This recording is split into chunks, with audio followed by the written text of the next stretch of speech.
اعوذ باللہ من الشیطان الرجیم بسم اللہ الرحمن الرحیم۔ آج ہم ممتاز مفتی کی کتاب علی پور کے ایلی کے 17ویں حصے کے ساتھ حاضر ہیں۔ اس وقت ہم اس کتاب کا جو چیپٹر پڑھ رہے ہیں اس کا نام ہے بیداریاں۔ آئیے شروع کرتے ہیں۔ نساء نذیرہ۔ ہکوری ڈکوری سے فارغ ہو کر ایلی جمیل کے یہاں چلا جاتا اور وہ دونوں مل کر روپے گنتے جو جمیل نے ماں کی صندوقچی سے چرائے ہوتے۔ 1 2 3 4۔ پھر وہ مل کر منصوبے بناتے وقت سامنے چوبارے میں ایک لڑکی آ جاتی۔ انہیں دیکھ کر لڑکی کو نہ جانے کیا ہو جاتا۔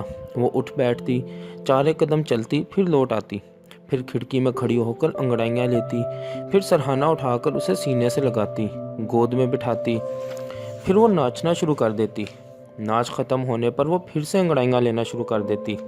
از سرے نو کھڑکی میں آ جاتی، دوپٹہ اتار کر پھینک دیتی، بالوں کو لپیٹ لیتی، پھر انہیں کھول دیتی، پھر دوپٹہ اوڑھ لیتی اور از سرے نو ناچنے لگتی۔ ایلی نے کئی مرتبہ اسے دیکھا تھا، لیکن اس نے جمیل سے بات نہ کی تھی، نہ ہی اسے خیال آیا تھا کہ وہاں اینکر انڈی ماں باؤں کا کھیل کھیلا جا سکتا ہے، کیونکہ اس کے نزدیک وہ کھیل تو ارجمند کی موجودگی کا محتاج تھا۔ جمیل کو ایسی باتوں سے کوئی دلچسپی نہ تھی۔ فی الحال وہ تو ماں کی گٹھری میں سے روپے چرانے اور دوستوں کو پیڑے کھلانے کے دلچسپ مشغلے میں کھویا ہوا تھا۔ لیکن ایک روز جمیل نے اس سیماب صفت لڑکی کو دیکھ لیا اور دیر تک اسے دیکھتا رہا۔ یہ نیا کھیل اسے بہت پسند آیا اور وہ دونوں شدت سے اس جوان لڑکی کی طرف دیکھنے لگے جو دور اپنے چوبارے میں نہ جانے کیا کھیل کھیل رہی تھی، کیسا ناچ رہی تھی۔ پھر ان کا یہ معمول بن گیا اور ایلی کے لیے جمیل کے چوبارے میں اینکرا انڈی ماں باؤں کا ایک نیا باب کھل گیا۔ اینکرا انڈی کے اس باب میں ایک عجیب و غریب خصوصیت تھی۔ نہ تو اس میں ریشمی رومال ہلانا پڑتا تھا اور نہ بانسری بجانے کی ضرورت تھی، نہ پریم پتروں کی کتاب کھولنی پڑتی تھی۔ بس وہ صرف کھڑکی کھول کر اس میں بیٹھ جاتے، باقی سب کچھ وہ لڑکی خود کیا کرتی تھی۔ جب ایلی اکتا جاتا تو وہ گھر چلا آتا۔ جب وہ گھر کی سیڑھیوں کے قریب پہنچتا تو نذیرہ اسے دیکھ کر کسی بہانے اپنا کام چھوڑ کر ان کی دیوڑی میں آ جاتی۔ کہاں سے آؤ ہو؟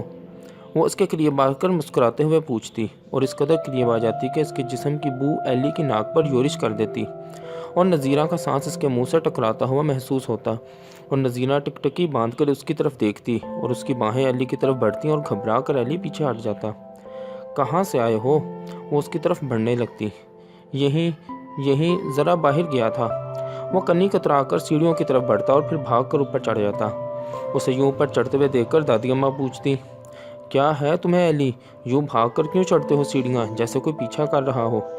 ایلی ڈر کر پیچھے دیکھتا، کہیں وہ پیچھے تو نہیں آ رہی۔ کیا ہے ان سیڑھیوں میں؟ وہ پھر پوچھتی۔ کچھ نہیں دادی اماں، کچھ نہیں۔ نذیرہ کو دیکھ کر اسے کبھی خیال نہ آیا تھا کہ وہ اس کے ساتھ اینکر انڈی ماں باؤں کا کھیل کھیل سکتا ہے اور ڈسپنسری کے بغیر ہی کامیابی حاصل کر سکتا ہے۔ نہ اسے ریشمی رومال کی ضرورت ہے اور نہ شیروں کی کتاب کی، لیکن اس کے ذہن میں کامیابی کی نہ تو آرزو تھی اور نہ یہ شعور تھا کہ کامیابی کا مطلب کیا ہے۔ اسے وہ لڑکیاں بے حد پیاری لگتی تھیں جو دور کسی کھڑکی سے جھانکتیں اور مسکراہٹ بھری نگاہ چھلکا کر کھڑکی بند کر لیتی۔ اسے وہ لڑکیاں پسند تھیں جن کے چہروں پر اداسی چھائی ہوتی، ایسی لڑکیاں جن کی صورت روئی روئی ہوتی، جو ہائے اللہ کہہ کر بھاگ جاتی، وہ نہیں جو آگے بڑھ کر اسے گھیر لیتی اور پوچھتی، کہاں سے آئے ہو؟ مکلاوا۔ ایک دن جب وہ حسب معمول نذیرہ سے خوف زدہ ہو کر سیڑھیاں چڑھ رہا تھا تو ابا نے اسے آواز دی، ایلی۔ وہ گھبرا گیا، نہ جانے کیوں ابا نے بلایا تھا، کہیں وہ سیڑھیوں کی بات سے واقف تو نہ تھے۔ ایلی ڈرتے ڈرتے قریب گیا۔ آج تم شمیم کے ساتھ شام کوٹ جا رہے ہو، سمجھتے جاؤ، تیاری کر لو، علی احمد نے کہا۔ خوشی سے ایلی کی باچھیں کھل گئیں۔ وہ ایک نئی جگہ جائے گا، شام کوٹ۔ شام کوٹ کے نام سے وہ اچھی طرح واقف تھا، چونکہ صفیہ شام کوٹ کی رہنے والی تھی، اگرچہ اسے وہاں جانے کا کبھی موقع نہ ملا تھا۔ اسی روز وہ شام کوٹ کو روانہ ہو گیا۔ شام کوٹ کے نئے محلے میں اپنی نئی ماں کا گھر دیکھ کر اسے بے حد مایوسی ہوئی۔ ایک دیوڑی کے پیچھے ایک چھوٹا سا تنگ و تاریک صحن تھا جس کے پیچھے 2 کوٹریاں تھیں۔ دیوڑی میں ایک بوڑھی عورت چادر باندھے بیٹھی تھی۔ چادر میں وہ کس قدر بھدی لگ رہی تھی۔ اس کا بیٹھنے کا انداز بھی تو عجیب تھا، جیسے وہ عورت ہی نہ ہو بلکہ کوئی بے حس گنوار مرد بیٹھا ہو۔ ایلی کو دیکھ کر وہ اٹھ بیٹھی، خیر سے، بسم اللہ، اور وہ اس کے منہ پر ہاتھ پھیرنے لگی۔ بیٹھ جا۔ سنا علی احمد کا کیا حال ہے؟ آپ کیوں نہیں آیا؟ وہ بہت بننے لگا ہے اب، پہلے تو یہ بات نہ تھی۔ 2 سال میری منتیں کرتا رہا، میری دہلیز پر بیٹھا رہا، میری بیٹی کشمیر میں پلی ہے، ہاں بڑی نازک ہے وہ، اسے کوئی دکھ نہ ہو، ورنہ وہ مجھے اچھی طرح جانتا ہے، میں نے بھی ساری عمر سرکاری نوکری کی ہے، عمر بھر استانی کا کام کیا ہے، تم آئے ہی تھے نا ہمارے سکول میں، یاد ہے نا تمہیں؟ دفتن ایلی کو یاد آیا، یہ تو وہی استانی تھی جو اس روز پردے کے پیچھے کھڑی علی احمد سے باتیں کر رہی تھی۔ ایلی نے گھن سی محسوس کی، کیا سبھی استانیاں اسی قسم کی ہوتی ہیں؟ کیا ان میں ذرا بھی جھجک نہیں ہوتی؟ کیا وہ مردوں کی طرح چادریں باندھتی ہیں؟ لڑکے ذرا حقہ تو بھرنا، استانی نے کسی کو آواز دی اور پھر اپنی تقریر جاری کر دی۔ میں نے پورے 15 سال ملازمت کی ہے، اللہ نہ کرے کوئی ضرورت نہ تھی، نوکری کرنے کا بس شوق تھا، پڑھانے کا شوق۔ اس کے لہجے سے ایسا معلوم ہوتا تھا جیسے اس نے محکمہ کی بجائے پولیس کی نوکری کی ہو۔ علی احمد کی بات کرتے ہوئے اس کے انداز سے معلوم ہوتا تھا جیسے وہ اس سے کما حق کا واقف ہو، جیسے علی احمد کے متعلق بات کرتے ہوئے اسے تکلفات کی ضرورت نہ ہو۔ اس کے باوجود، یا شاید اسی لیے، اس کی گفتگو میں نفرت کی جھلک تھی۔ بات بات پر وہ اپنے گھرانے کی عظمت کا ذکر چھیڑ دیتی، اپنی بڑائی جتاتی اور بالآخر اپنی بیٹی کی نزاکت طبع کی طرف اشارہ کر کے ایلی کو متنبہ کرتی کہ اس کی بیٹی کو احتیاط سے گھر میں رکھیں۔ پھر اس نے اپنے بیٹے کو آواز دی، قاسم، اور ایک جوان لڑکا باہر آ گیا۔ یہ تیرا ماموں ہے، وہ بولی۔ ایلی نے ماموں کا سلام کیا، لیکن وہ حیران تھا کہ جس قدر استانی کا چہرہ اور انداز نسائیت سے خالی تھا، اس قدر قاسم کا مردانہ پن سے محروم تھا۔ دو ناگ۔ اس گھر میں سب سے زیادہ قابل قبول شخصیت اس کی نئی امی شمیم کی ہی تھی۔ شمیم میں نہ تو استانی کی سی بے باکی تھی اور نہ قاسم کی سی مجہولیت۔ البتہ ایلی کو ایک تکلیف ضرور تھی، جب بھی شمیم اس کے پاس آتی تو اس کی چادر سے 2 حنا مالیدہ ہاتھ نکل آتے، جن کی سفیدی کی وجہ سے حنائی سرخی اور بھی شوخ دکھائی دیتی، اور حنا کی سرخی کی وجہ سے ہاتھوں کی سفیدی اور بھی دودھیا۔ ان ہاتھوں کو دیکھ کر انجانے میں وہ محسوس کرتا جیسے کوئی جرم ہو، گناہ کر رہا ہو۔ شمیم محبت جتانے کے لیے اپنے حنا مالیدہ ہاتھ اس کی طرف بڑھاتی اور ایلی انہیں اپنی جانب بڑھتا ہوا دیکھ کر گھبرا کر سہم جاتا اور دور ہٹنے کی شدید کوشش کرتا، مگر بالآخر وہ حنائی ناگ اسے اپنی لپیٹ میں لے لیتے۔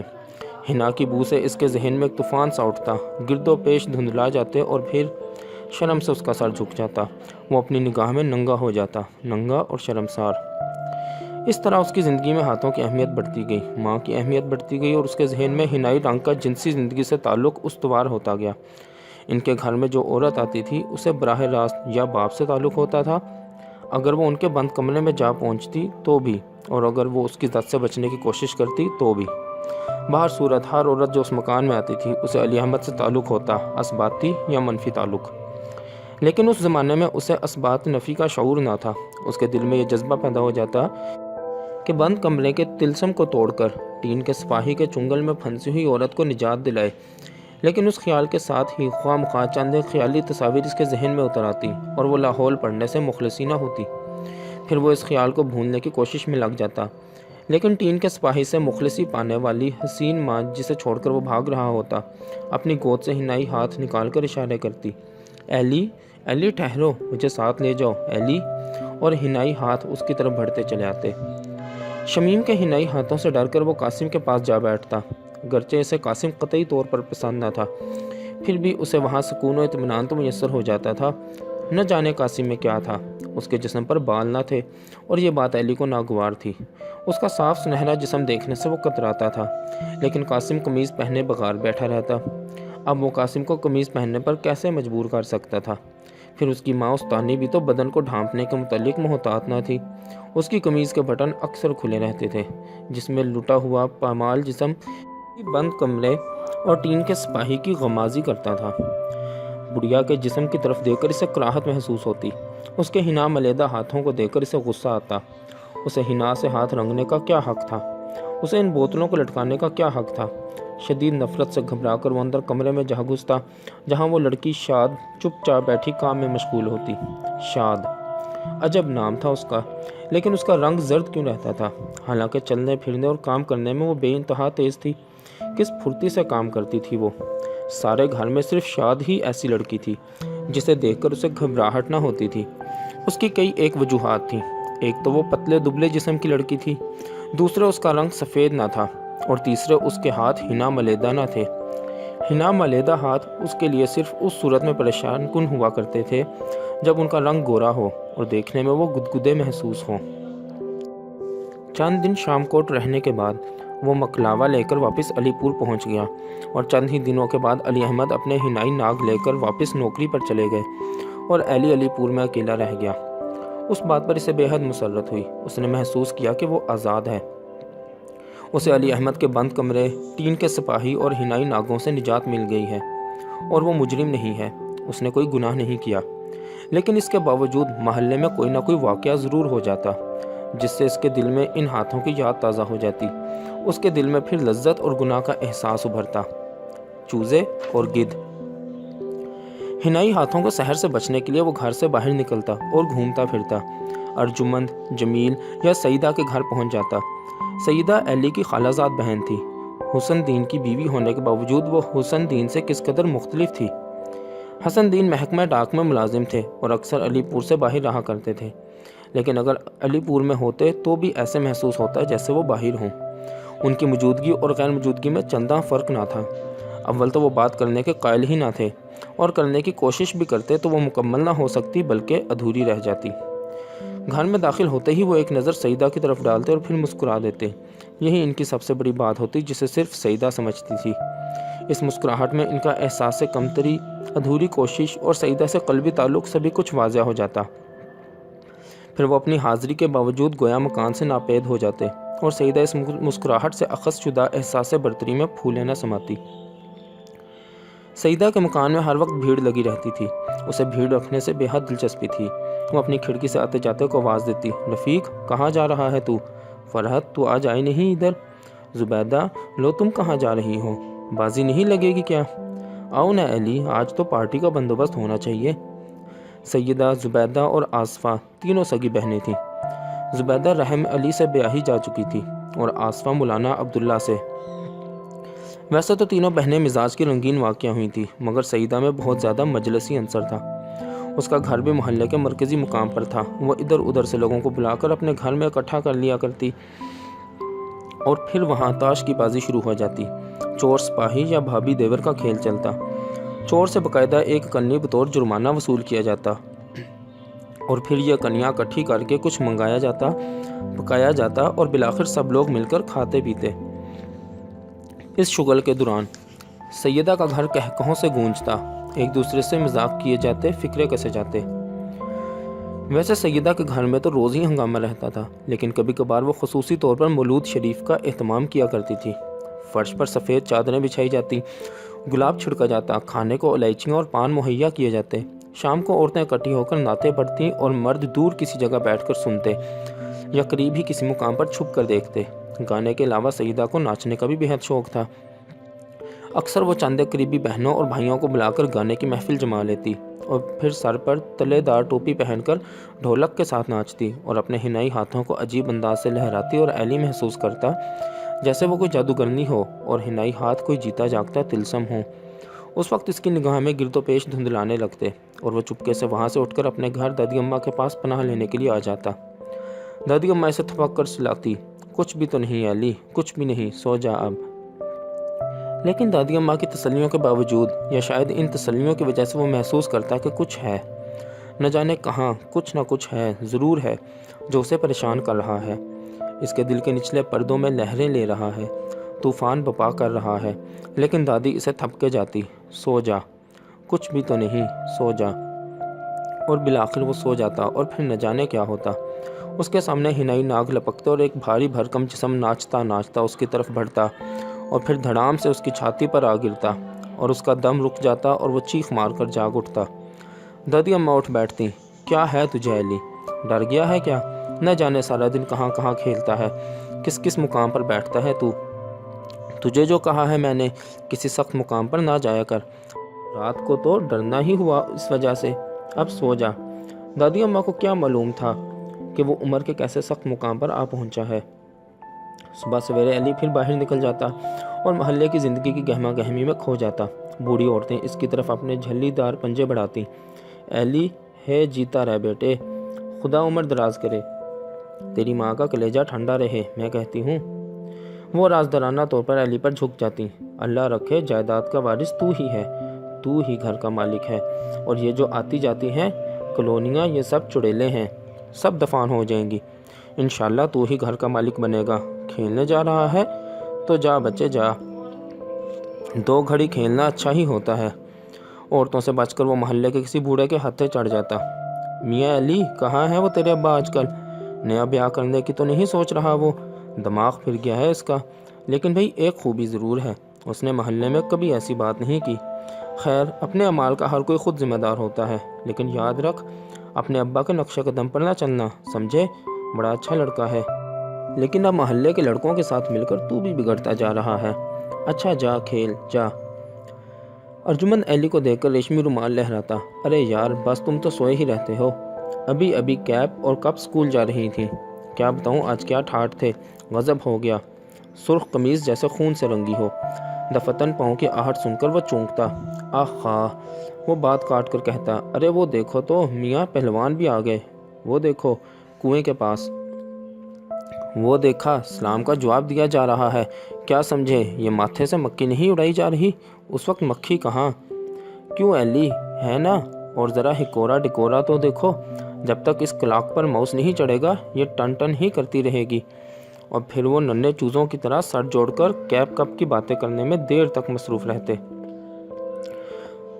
ارجمند سے ملنے کے بعد وہ رفیق اور جلیل کے یہاں چلا جاتا۔ رفیق تو زیادہ وقت سودا خریدنے میں مصروف رہتا تھا، اس کا معمول تھا کہ صبح سویرے اٹھ کر چچی، پھوپھا اور خالہ کے گھر جا کر پوچھتا، خالہ جی کوئی چیز منگوانی ہو تو بتا دیجئے، چچی بازار سے کچھ منگوانا ہے کیا؟ پھوپھا جی میں بازار جا رہا ہوں۔ دیر تک وہ بازار جانے کا ڈھنڈورا پیٹتا رہتا، ساتھ ہی اس کی آنکھوں سے گلابی پھوار اڑتی رہتی اور نگاہیں چوری چوری گرد و پیش کا جائزہ لیتی رہتی۔ پھر وہ سودے اکٹھے کر کے اپنا ریشمی رومال جیب میں ڈال اور غزلوں کی کاپی تھام کر بازار چلا جاتا۔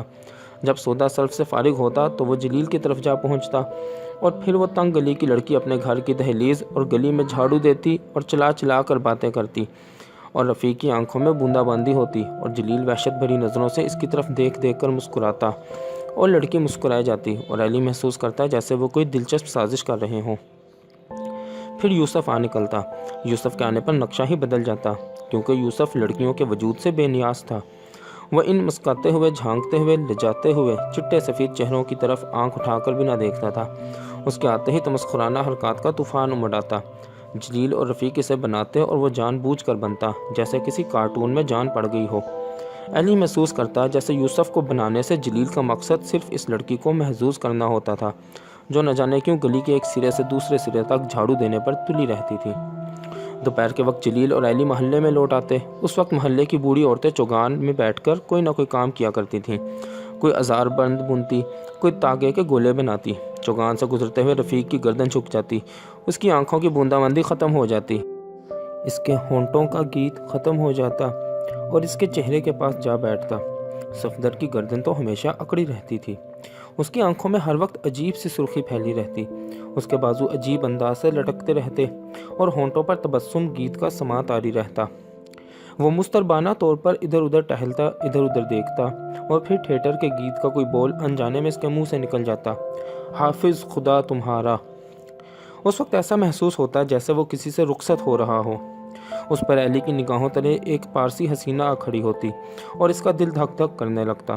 ایلی کا جی چاہتا تھا کہ وہ صفدر سے پوچھے کہ وہ پارسی لڑکی کیا ہوئی، اور وہ گیت کیا پارسی لڑکی گایا کرتی تھی، اور صفدر کی آنکھیں سرخ کیوں رہا کرتی تھیں، اور اس کے بازو لہرایا کیوں کرتے تھے۔ مگر ایلی کو صفدر سے بات کرنے کی جرأت نہ ہوا کرتی تھی، کیونکہ صفدر محلے کے بڑے لڑکوں میں سے تھا، اور چھوٹے لڑکے بڑے لڑکوں سے ایسی باتیں نہیں کیا کرتے تھے۔ اگرچہ صفدر کے انداز میں وہ معزز پن نہ تھا جو عام طور پر بڑے لڑکوں میں پایا جاتا ہے، بلکہ اس کے برعکس صفدر میں بے باکی تھی، خلوص تھا۔ پھر بھی ایلی کو یہ باتیں پوچھنے کی جرأت نہ ہوتی تھی۔ صفدر کی اسی بے باکی کی وجہ سے محلے والیاں سے بہت برا سمجھتی تھیں، اور دادی اماں تو صفدر کا نام سنتے ہی غصے سے چلانے لگتی، بدماش کہیں کا، شرابی، دفع کر اسے، نام نہ لے، مردود کہیں کا۔ اور صفدر بھی دادی اماں کے نام سے چڑھتا تھا، مردود بڑھیا، کھڑکی میں گدھ کی طرح بیٹھی رہتی ہے، مرتی بھی نہیں۔ اور منچھل پوٹاش کا پٹاخہ بناتے وقت اس کی آنکھوں میں یوں مسرت لہراتی جیسے بڑھیا کو وہ اس پٹاخے تلے تڑپتے ہوئے دیکھ رہا ہو۔ اور دیوار پر پٹاخہ یوں مارتا کہ علی محسوس کرتا جیسے دیوار کی بجائے بڑھیا کے سینے پر پھینک رہا ہو۔ آصفی محلے کی زندگی محلے کی تنگ و تاریک گلیوں، کوٹریوں اور نانک چندی اینٹوں کی رینگتی ہوئی اونچی دیواروں سے گھرے ہوئے احاطے میں مخصوص انداز سے دھڑکتی تھی۔ محلے کی بوڑھیاں صبح سویرے ہی بیدار ہو جاتی اور کھڑکیوں میں چوکیوں پر گدھوں کی طرح بیٹھتی۔ جوان لڑکیاں کوٹریوں کی گھٹی گھٹی فضا میں تاریک دلانوں میں برتن مانجنے، آٹا گوندنے اور سر کا پلو سنبھالنے میں شدت سے مصروف رہتی۔ اس تاریک اور گھٹی گھٹی فضا کی وجہ سے ان کے رنگ زرد تھے، چہروں پر مردنی چھائی ہوئی تھی اور انداز سے بے حسی ٹپکتی تھی۔ اگر کبھی کبھار ان کے چہرے پر جوانی کی چمک لہراتی بھی تو وہ کونے کی طرف منہ موڑ کر اپنا آپ سنبھال لیتی اور پھر آٹا گوندنے میں یا برتن مانجنے میں مصروف ہو جاتی۔ آصفی محلے میں صرف چند ایک مخصوص قسم کی آوازیں گونجا کرتی تھی۔ محلے کی بوڑھیوں کی آوازیں، ان کے چرخوں کی گھمر گھمر، تاریک دلانوں میں برتن کی کھنک، چوگان میں بچوں کا دبا دبا شور، محلے کی مسجد سے تکبیریں، مردوں کی کھنکھاریں اور دبے پاؤں چلنے کی آوازیں، بند ہوتے ہوئے نانک چندی دروازوں کی چراؤں ٹھک، چمگادڑوں کی چیخیں جو شام کو چوگان پر منڈلایا کرتی، اور پھر ضعیفوں کے خراٹے۔ ان جملہ آوازوں میں صرف ایک آواز ایسی تھی جو محلے کی نفسیت سے مختلف تھی۔ وہ بالا کا گراموفون تھا، جو کبھی کبھار بالا کے اسیب زدہ کمرے میں گانے کی کوشش کیا کرتا تھا، اگرچہ اس ماحول میں اس کی آواز گھٹ کر رہ جایا کرتی تھی۔ جب پہلی بار بالا کے گراموفون پر جانکی بائی الہ آبادی کے گیت کی آواز محلے میں سنائی دی تو محلے کی گدھیں جھپٹ کر کھڑکیوں میں آ گئیں۔ میں پوچھتی ہوں، یہ کون چلا رہا ہے؟ نہ جانے کہاں سے آواز آ رہی ہے۔ اے ہے، یہ تو عورت ہے کوئی۔ لو چاچی، وہ تو بالا نے لگایا ہے کوئی ریکارڈ۔ اے ہے، محلے میں باجے بجانا۔ توبہ ہے ماں، آج تک تو یہ بات سننے میں آئی نہیں تھی۔ میں کہتی ہوں اس لڑکے کا دماغ چل گیا ہے۔ لڑکے کا کیوں بہن، قصور تو داڑھی والے کا ہے جس نے اسے باجا خرید کر دیا۔ اس روز محلے کی گدھیں دیر تک سر اٹھا کر پھڑپھڑاتی رہیں، لیکن بالا سے کچھ کہنا ممکن بھی ہوتا؟ بڑی سے بڑی جھاڑ جھپٹ سن کر بالا ہنس دینے کا عادی تھا۔ ہی ہی ہی ہی، چاچی سنا تم نے؟ یہ تاؤں والا باجا ہے۔ ہی ہی ہی ہی، اچھا ہے نا، پورے 200 میں لیا ہے، اور یہ ریکارڈ جانکی بائی الہ آبادی والی کا ہے۔ بڑا اچھا گاتی ہے ماں جی۔ ہی ہی ہی، سنو تو ابھی اپنا نام بولے گی، میں ہوں جانکی بائی الہ آباد والی، ہاں۔ بالا کی بات پر بوڑھیوں کے ہونٹوں پر ہنسی آ جاتی۔ اے چھوڑو چاچی، اس لڑکے پر تو اسیب کا سایہ ہے، ساری رات جنوں کی محفل لگی رہتی ہے اس کے تخت پر۔ ہاں ماں، اس کے بس کی بات بھی ہو، انگلیاں تو سونگھو، اس کی پلاؤ کی خوشبو آتی ہے، ہاں۔ بالا کی جگہ اگر اور گراموفون خریدتا تو شاید اسے بجانے کی کبھی اجازت نہ ملتی، لیکن بالا کو کون روکتا؟ اسیب زدہ بالا کو محلے میں خصوصی درجہ حاصل تھا۔ باقی انشاءاللہ اگلی ویڈیو میں۔